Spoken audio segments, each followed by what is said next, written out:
Cecil. My name is Cecil Castellucci, and I'm here with my friend Sarah Watson. Sarah Watson is a television writer, producer, and novelist. She's the creator of the freeform series The Bold Type, the show that the New York Times called as Sex and the Single Girl for Millennials. Previously, she was a writer and executive producer on the acclaimed NBC drama Parenthood.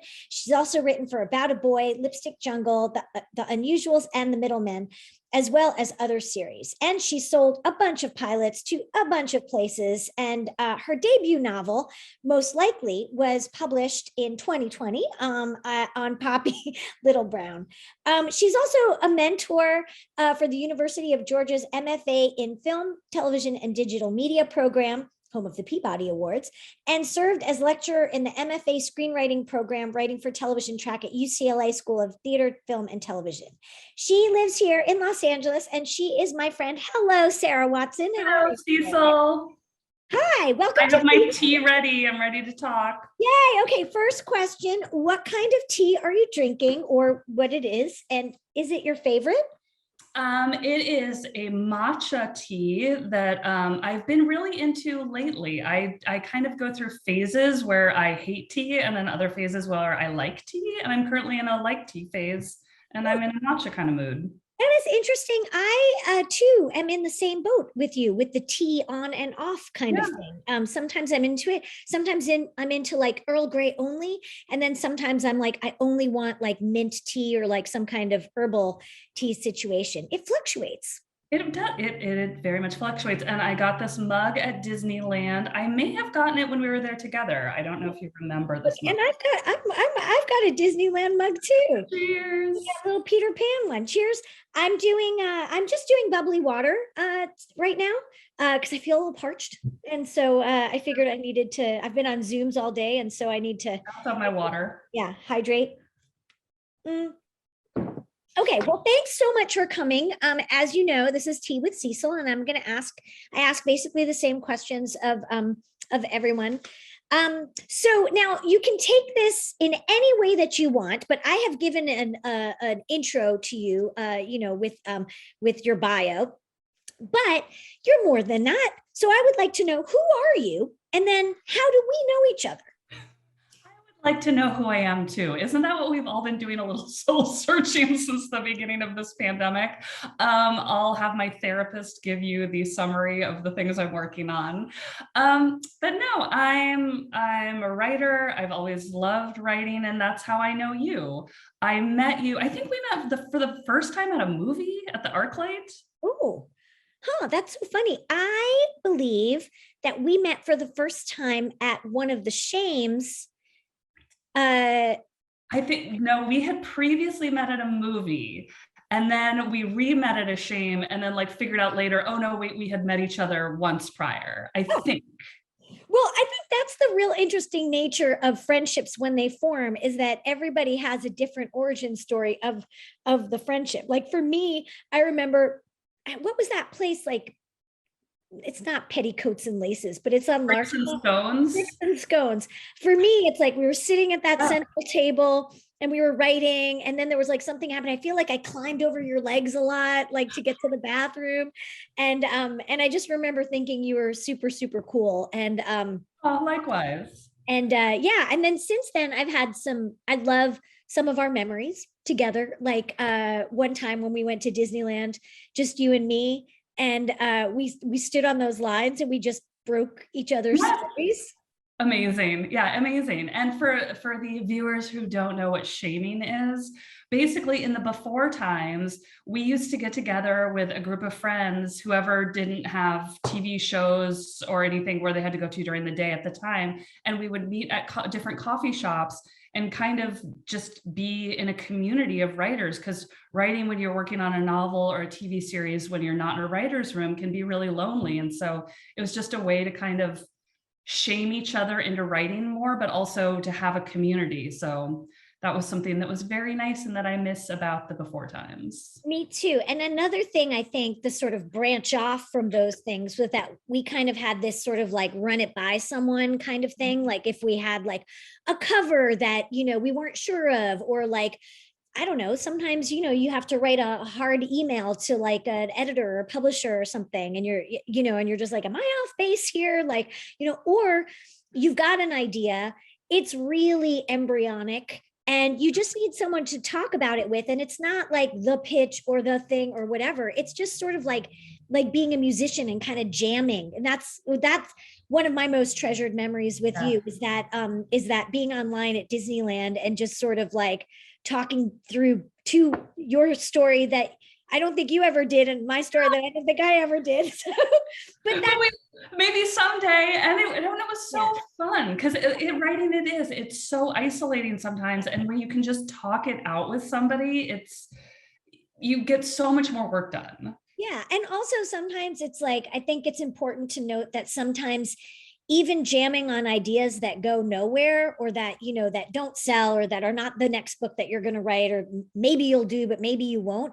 That's also really valuable because it's kind of keeps your muscles, sort of like thinking about story and sort of, taking your game higher. I think I learned a lot from that conversation with you, that we had just in terms of like thinking about, oh yeah, I didn't think about it this way, and then you kind of, even if you don't ever do that story, you take it with you to the next thing. Yeah, great. Okay. Oh, you know what? One of the books that I read very recently, finally, because I'm just going through all of my piles of books, is Most Likely. Oh, thank you. And it is so good. I loved it. I mean, I already knew I was going to love it. And I feel like we had talked about it. Like there were, because there were a lot of things in it that I was like, oh yeah, I know this. Like we've talked about this, but it was so well done, so well crafted. Such a juicy love story too, and just really bravo. And I just wanted to highlight that because it did come out in April of 2020. March of 2020. It came out the week the world shut down. Yeah, so a hard time. Yeah, that was a wild week. My debut novel came out on Tuesday, March 10th. I had the pilot read for my pilot that had just been picked up on Friday, March 13th. So basically the two biggest events of my professional career both happened right before the world shut down, and then the world shut down. I remember, I think you texted me from your hotel room, or you emailed all of us, because you had like a book launch that you were doing in Atlanta. Oh yeah, those were lonely times. Yeah, because I mean, like I was never one of those like little girls that dreamed about my wedding one day, but I was like the little girl who was like dreaming about my book signing. And so I had been looking forward to it for so long, and I was gonna do a big book launch here in Los Angeles, and all my friends would have been there. But instead, my pilot got picked up, which is amazing. However, it meant I was incredibly busy and in Atlanta, where we were gonna shoot the pilot until the world shut down. And so I did this at a bookstore there without knowing anyone. And I mean, I will say, like, the writing community in Atlanta was amazing. And Kimberly Jones did the book launch for me, which was just awesome. And she was so great, but it was not like having my people there. And it was also just, I had been on a location scout in the rain all day, and then had like 5 minutes to sort of like freshen up in the bathroom and then like go to my launch. And it just wasn't what I'd always pictured. I think it's really interesting because I feel like a lot of moments in our professional careers they don't go the way that we picture them. Like, you imagine you'll feel this certain way, or there'll be like a parade or like, whatever. And it's like, you're just in the rain, like, drying your pits in the bathroom, Oh my God. At one point, because I was also doing press for the book, and at one point there was nowhere where I could have any privacy at all. So we had this shuttle van that we used to like go on location scouts. So basically I just stayed on this like shuttle van while everybody else was out like doing this interview. And it was just echoey and weird. And, usually it's like for any kind of professional interview, you get like, you're in your quiet spot and you have all the time to prepare. And it was madness. So let's talk about, can you tell me a little bit about Most Likely? I mean, I loved it. Why don't you pitch it to us? Sure. It is a young adult novel, and it is about four best girlfriends, their senior year of high school. And we know something that they don't, which is that one of them is going to grow up to be the president of the United States. And it is a mystery which girl it's going to be, because we meet her in the prologue on her inauguration day, and she has taken her husband's last name, which was how we keep it a mystery in the present. But we know that she kissed her husband for the first time when they were seniors in high school, based on the prologue. So I think of it as a feminist fairy tale, because we know that whichever one of these four best friends kisses the boy becomes the future leader of the free world. Yeah, and I think you really handle the relationships that the girls have together, and the girls have with the guy, in a really lovely way. Yeah, I just think it's really great, and also it felt very empowering to read about, really solid, healthy girl friendships that have their troubles, but sort of really care for each other, and that you're like, yeah, I want one of these girls to be my president. And it came out during the election year, which also was a very interesting moment. Oh, the times we live in. Yeah. And it's weird. It was very much inspired by the 2016 election, because, when it was Hillary versus Trump, we all thought Hillary was going to win. And I got so emotional thinking about, oh, I'm going to see the first female president in my lifetime. And then when that didn't happen, I read Hillary Clinton's book called What Happened. And there was a whole chapter in it that's about her college years. And I didn't know that she was when she went away to college, she was a Republican. But then she got in with this group of really strong feminist women, and it really shaped her political beliefs. And it just made me think about how much we're all impacted by our female friendships, and how whoever our first female president is, whoever she is, she's going to owe such a huge debt of gratitude towards her female friends, because they're the ones who shaped her into this powerful woman. Yeah, no, totally agreed. Bravo on that book. Just a really wonderful read. Most Likely by Sarah Watson, out on Poppy/Little Brown. Okay. Now we're moving on. Oh, what are you working on now? That is so exciting. That is going to be my favorite thing. Oh my gosh. Okay. So a couple things. So we'll start with my big passion. As I mentioned, I was in Atlanta about to shoot a pilot when the world shut down. And that was an untitled pilot for Fox, using the Goonies IP. And it was about a group of kids from a small Midwestern town who kind of find a hope and dream in putting on a shot-for-shot remake of one of the kids' favorite movies, which is The Goonies, to enter this film contest.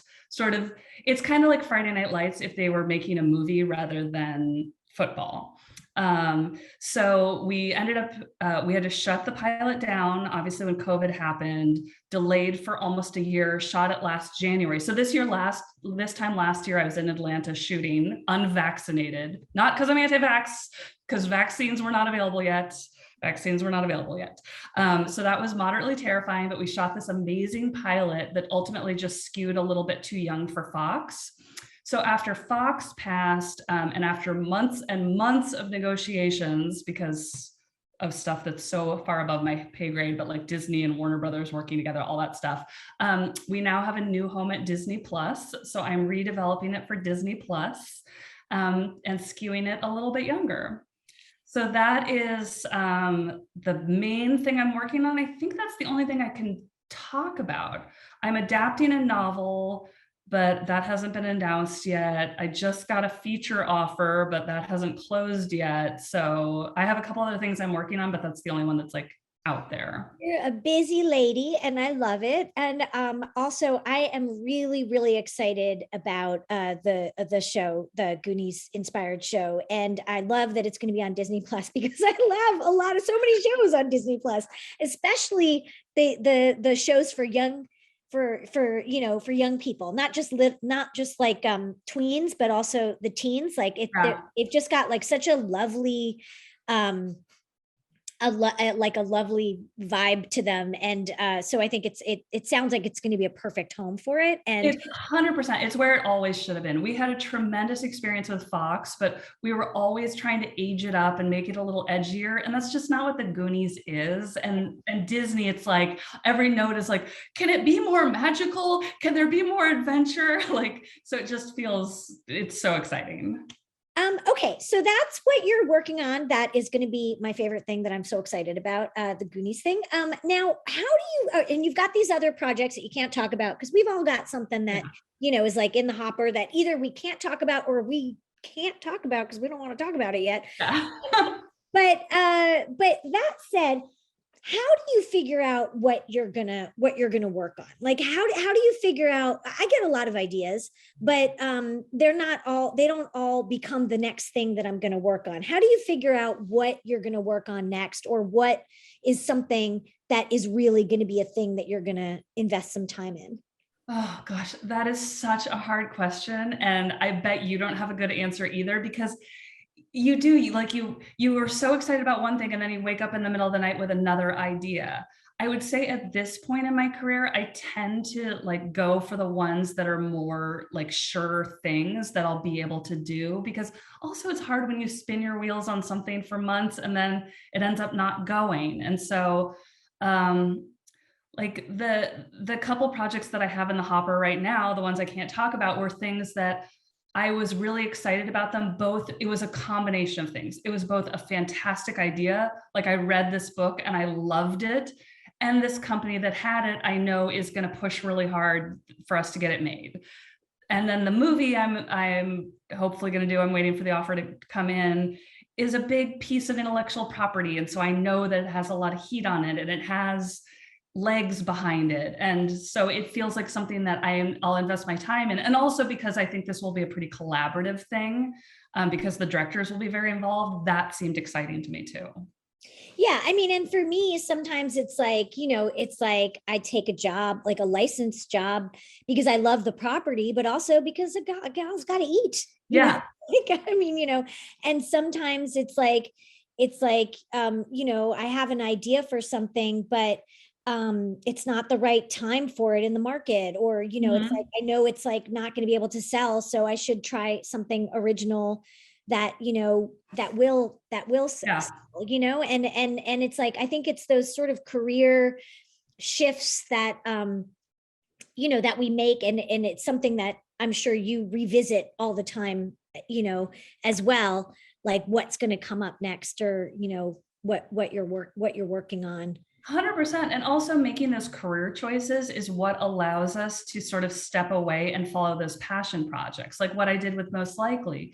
Because that I had to write the whole proposal and everything, not knowing if it would sell. That was something where I spent months working on something that could have gone or not. And so I took quite a bit of time off from TV to write that book, but I had been working really hard up until that point, and it was a passion project, and it just felt like the right time in my life to do that. And then when I was done with that, it was like I was at a crossroads. And so I had a couple projects like simmering, and then Fox came to me and they were like, do you want this sure thing? And I was like, yes, I want that sure thing, after a year of uncertainty. So it's just like different choices at different times in your career. Yeah, and sometimes like things can be like a palate cleanser too, Mhm. like I'm sure that writing a novel after like being a few years on a TV show was kind of like a nice sort of like, okay, how do I reset? Because I think it's hard sometimes for us artists to figure out how to sort of reset, to like sort of think about what the next thing, is in some way. Yeah, absolutely. Absolutely. And also because novels are so solitary, whereas TV writing is really collaborative, and there's advantages and disadvantages of both. And so it's kind of nice to be able to do different things at different Oh times. yeah, totally. I think my novel writing informs my libretto writing, where I'm collaborating with a composer, or my comic book writing, where I'm like, there's more people in the room. Okay, moving on. All right. There's a couple of this is a few pronged question. Okay. So just pick whichever part resonates with you. But like, what's your process? What's your art process? Or do you have a theory? what's the best advice that you ever got or that you always give? So it can be any of those combo. Okay. I will say that I used to approach writing very differently, more of like in a loosey-goosey, like wherever the muse strikes. TV, you cannot be like that because the train moves fast and there are deadlines. And so I feel like being forced into this sort of like more regimented way actually really helped me a lot. I would say being in the Parenthood writers room was like the biggest way that my writing changed and the best process I found, just because Jason Katims approaches everything from this place of authenticity and character. And like, if the emotion is not there, the story doesn't matter. And so I feel like that's how I approach everything now. And also just in terms of character, he approaches everything that like the characters he writes and likes to write are, and I am the same way, are characters who are ultimately good inside, and they might do bad things or make bad decisions, but ultimately there's a goodness in them. And especially now as we've gone into the pandemic and the world being what it is, those are the kinds of characters I always want to be pursuing. In terms of process, it's a lot of forcing it. Like I said, early in my career, I thought I had to like, wait for the muse to strike. And now I like force the muse. Like if I don't have an idea, I'll sit down with my journal, not my computer because I'm too tempted to go on social media. So I'll sit with my journal and I'll just, whatever topic I'm writing on or whatever show, I'll just write like uninterrupted for 10 minutes because there's always something in there. Like you can't wait for the muse to strike. You got to just kind of like force it sometimes. Wow, that is actually advice that I need to hear because I mean it's not like I'm well enough into my career now that I know that I can't just like wait for the muse to strike, I got to get it done. But I love this idea of like forcing it. I love this idea of like using the practice of longhand into it. I have sort of started doing that a little bit, but I don't know. I might have to look into that Remarkable thing that I keep getting ads for, where it's because I have my tablet, but I haven't found like a good sort of longhand writing thing with like my iPad. But like I think I would like that because it's like I did do that a little bit for one project that I'm working on this summer, is that I couldn't get into it, and so I was like writing in the notes, like longhand notes, and then I would take those and like sort of put them into index cards and like start organizing it. But I do love that that you do that with the longhand and the notebook and sort of like writing free form for 10 minutes on the thing. Because you're right, there is always something in there. There's always something in there. And then the other thing that I do is when I do get stuck and like if I'm trying to muscle through and I just can't make it work, I go for a walk, just like a 10 or 15-minute walk around the neighborhood, because there's something about looking away from your computer and kind of clearing your head and seeing different scenery that I think often unlocks things. It's like people say they always get ideas in the shower. So sometimes it's like you're staring at your screen for 10 hours straight and then you go take a 5-minute walk and you're like, ha ha. Yeah, for me, it's washing my hair or doing the dishes. That's my go-to. But I should probably incorporate a little bit more walking because I've definitely got like the pandemic and writer Rubenesque going on. A corn bod. Yeah. It's fabulous, but whatever. Anyway, I think would that be the advice that you would give to people as well? Like, or have you gotten any great advice? Oh gosh, I'm trying to think. Something will probably pop into my head, but consistency, I think, is the best advice I've gotten. Like, write just a little bit every day. And, I will also say, I think some of the best writing advice I got in terms of writing a novel, because that was something that always intimidated the hell out of me, was I took a writing class with Mark Sarvis, who I think you know as well. And he said, just write 2 pages a day, because if in 6 months you'll have a book. And I was like, oh yeah, because it seems so daunting. And also that 2 pages a day thing makes it feel so manageable. It's sort of like how I trick myself into working out. I'm like, I really don't want to work out today, so I'm just going to go for a 15-minute jog. And then by the time I like put my shoes on, get outside, and I'm 15 minutes in, I'm like, okay, I'll go for another 15, or I'll go for another 45. And I find that happens with writing too. Okay, I'm just going to do 2 pages, but then I'm in a flow. See, it's so funny because it's like I have that same advice for myself, but it's not 2 pages because that just seems like way too much. Mine is like 5 sentences. Like if I can write 5 sentences, because you can manage five, I can manage 5 sentences. Like I don't know, like yesterday, like I wrote probably around, it's a comic book, so it's kind of different, but like I wrote about 5 sentences of this project that I'm really struggling with. And I was like, you know what? You did it. Yeah. You wrote one scene, kind of like what it's 1 page and it's probably 5 sentences, but you did it, and that counts. Like, you moved the ball forward.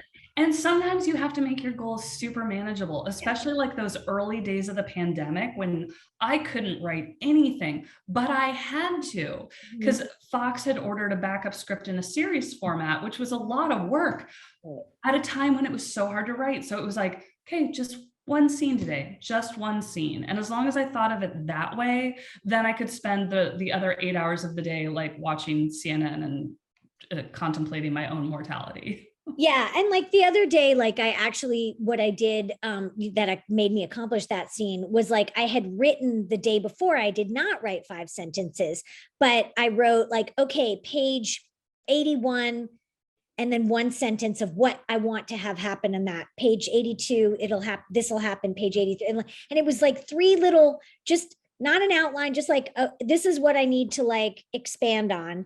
And then I just expanded one of them. And it was like, it's like even just that little bit, like it's like the drops will make an ocean eventually. Yeah. Another piece of writing advice I got that I have found really helpful that I don't always follow is stop when you're in the middle of something, because it's the hardest thing is sitting down to write every morning. You're like, where to now? Like, where do I even begin? Whereas if you stop your previous day before, like while you're in the middle of something, you know exactly where to pick up. I find that hard to do, but I do find it very effective. Yeah, it is these are all great pieces of advice. They're so good. Also because I need to remember them and also do them. And I have done them. And so I do too. Whenever I get stuck, I always think like, if a friend came to me with this advice, what advice would I give to her? And then I'm like, okay. Yeah, exactly. Okay. Speaking of the pandemic, speaking of it, is there so it can be anything. Is there anything that you learned during the pandemic, or is there anything that you like that you changed in your life, or grow, or created, or like I think I've talked about this before, another tea for Cecil's, but like I learned how to scrap seeds from my kitchen. That's one thing that I did, and planted things. Failed a lot of the time, but like that was one thing that I did. And I took some, Coursera courses to, like university courses to just learn new shit. What about you? Is there anything? Well, not a specific skill really, but I think I really did a lot of reflecting and learned how little I need to be happy. Does that make sense? Yeah. And how many things I was doing that were not making me happy, just our sort of overscheduled, busy lives. Just those early days of the pandemic, especially when Bob, Cecil knows him well, my fiance Bob is an 8th grade teacher. And so the fact that we were both working from home, and then we would kind of wrap up our days around 4 and then like go take a walk down to the beach every afternoon. And there was something so nice about that. Was the first time in 6 years together we'd had the time to do that consistently. And how much going forward, I never want to get into the situation again where I'm just living to work and that's my whole identity and my whole everything. That like stepping back and slowing down and connecting, like those afternoon walks, and then we would come home and make dinner. Because especially in those early days, we weren't even doing takeout because we were so freaked out by everything. So we just cooked every night and experimented with different recipes. And it was great. Yeah, another thing that I'm realizing that I did that I haven't talked about on Tea with Cecil yet is my pandemic project of watching every single Disney order. And actually, wait, hold, please. One of the best gifts that I've ever gotten in my entire life is, you can't really see it, but this is a, I don't know, you can't see it. But like a black behind it. Do you have anything black? Oh, maybe it's my shirt. You teach dynasty. Anyway, so I've been watching every single Disney movie in order, and there was a long stretch of Fess Parker movies that I did not like. But you love Fess Parker wine, and during the pandemic, you went and got some wine and got me this. It's got a little raccoon hat on For it. Davy Crockett, yeah. Bob and I fully stole those from the Fess Parker Winery for you. I was like, we have to take these for Cecil. And that's been one of the things that that has been keeping me occupied. That's like sort of a thing that I don't think it's a creative thing, but it's like that's one of the things that I have been doing during the pandemic is watching every Disney film in order. I'm on film 193. I'm in 1994 right now. So yeah, that routine. And also, so Bob and I pre-pandemic, we used to usually watch the PBS News Hour during dinner, but during the pandemic, it's like, first of all, we'd been looking at the news all day at that point, because how could you not? And so it's like the last thing we wanted to do is like watch dinner and watch the news, or eat dinner and watch the news. So we started watching all the seasons of Top Chef. I had never seen it before. We started with the first seasons in HD and then worked our way through, and we're like, okay. And then also by the time we get to the end, there's no way we'll still be in the pandemic. We fully made it to the end. I love it. Okay, next question. What is one project that you've done that you wish had gotten a little bit more love on it? Like that you wish more people had discovered or? Oh, probably most likely, just because I feel like, it had such good energy going in, and it was selected to be the Barnes and Noble Book Club of the Month for April of 2020, when bookstores were all shut down. And so I just feel like nobody was reading at that time. And so it just sort of like was launched at this very weird, awkward time in the world. And so kind of like never found its place. Yeah, and not only awkward because of the pandemic, but also awkward in terms of the election that never ended. I mean, it's ended now, but it felt like a century happened. Yes. In those short months. Yeah, and it's such a beautiful book, and it's really great. I actually was, I'm doing this thing that we will talk about later that I can't talk about here, but and I actually brought it up in one of my meetings, and made because I was like, I just read this book, and here's this very important thing about it that is very clear that, and so I think it's such a good model for four different voices, and the way that you handled that, and the way that you handled a secret in there was just really something that I learned a lot, like that I was really impressed with. Yeah. Everybody should read it, most likely. Okay. If you could have been anything besides a writer, if you were something different than a writer, is there any other kind of art form that you would have liked to have been, I would have liked to have been a painter, or is there any sort of like weird? I love home decor and home design. And I think being an interior designer, I would have both loved and hated, because I love it. I think it's like such a great creative expression, but I think I would have been completely annoyed by the clients and only wanting to do things in my style. But that is something I've always loved. That, or being a physical therapist, because I'm also I like running is a big part of my life, and being active, and just kind of like how we keep our bodies moving, I've always found super interesting. I love that. If I when I buy a house one day, I will consult you, and your fabulous eye. Okay.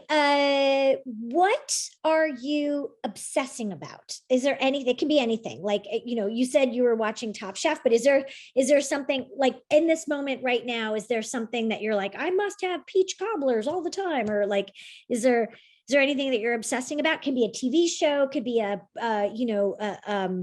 could be a taste, anything. I'm trying to think.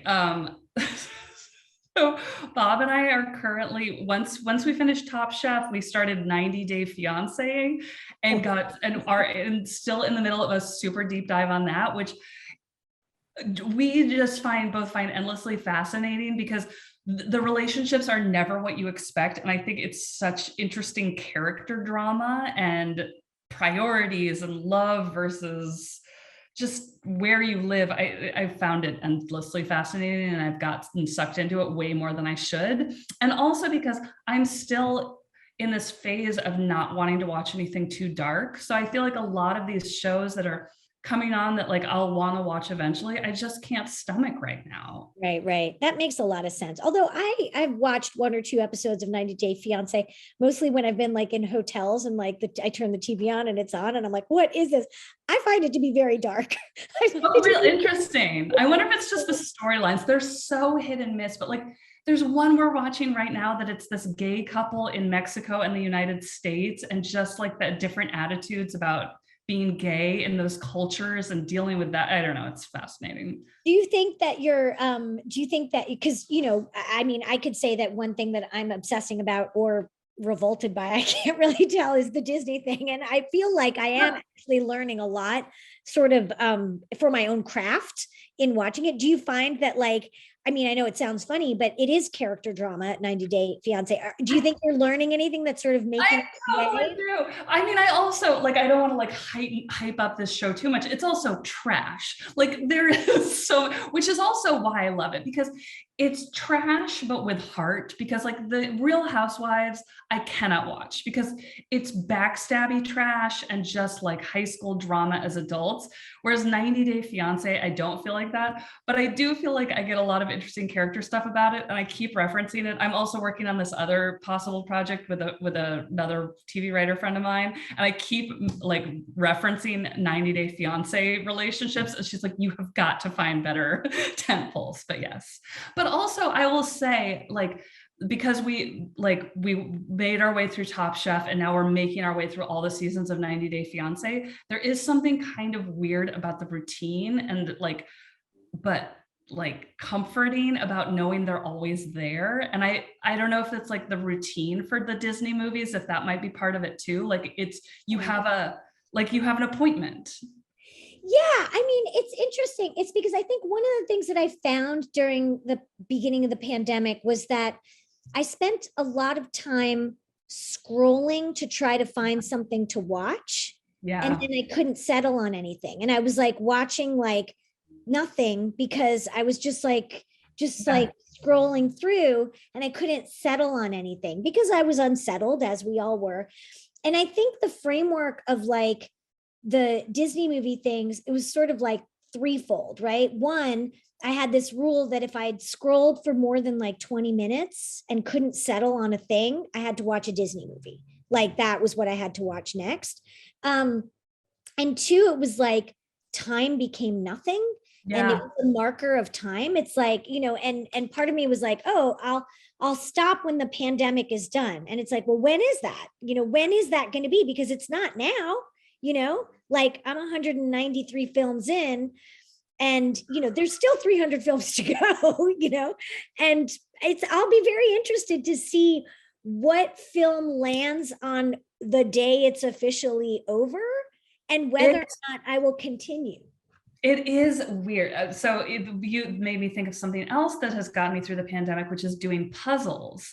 And so like we have this pretty big dining room table, and I've been doing these like 1,000-piece puzzles. And so like Bob and I will work on them while the other person is cooking. And it's been such like a tentpole of the pandemic, going through all these things.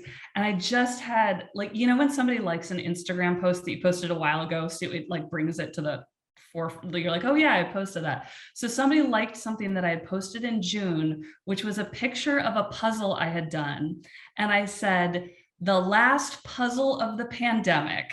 I said, I'm officially reclaiming my dining room table now that like basically the world is moving forward and we're going to start having people over again. Because that was before the Delta variant. Right. It was like during that 2-week period when we didn't wear masks in the grocery stores. Do you remember that? And we were all like, pandemic's over. I think that's when I went to Montreal. And so, and in Montreal, it was like, you had to show a passport, like everything was still kind of locked down. But yeah. So are you still doing puzzles? How's your time? Yes. I'm still doing puzzles. And I also did them in my hotel room in Atlanta, because when we were shooting the pilot, it was not like shooting normally where like on the weekends you hang out with the crew and the cast and like you get to know everybody, you get to know the city. Like people keep asking me, how's Atlanta? And I'm like, I have no idea. I only saw the inside of my hotel room and our sets. So on the weekends, like I wouldn't leave the hotel. We had kitchens, like we had like mini suites, and they got us all treadmills so that we wouldn't go crazy, because Atlanta, we just couldn't be out and about, like, and risk COVID. So I would just do puzzles and walk on my treadmill and watch reality TV and cook. And it was just like getting through them was something to pass the time and keep me occupied. Yeah. Yes. All right. So those are all of my questions. That's all 10 of them. But my last sort of question will be, where can people find you on the internets? Oh, you can find me on the Twitter at Sarah Watson 42. It's SARAHWATSON 42. And same thing on Instagram at Sarah Watson 42. Come find me. And website? Oh, Sarah Watson writes, but I haven't updated it since like since the before times. And when do you have any idea when your show is there any aim, Not at all. We still have a pretty, since we're redeveloping it, we still have a pretty long road ahead of us, but I will definitely keep you posted. If you find me on the interweb, I will certainly be posting about it. Excellent. I'm sure I will be posting about it as well, because I know I'm going to love it. Sarah Watson, thank you so much for coming and having tea with me today. Cheers. I love you. Love you too.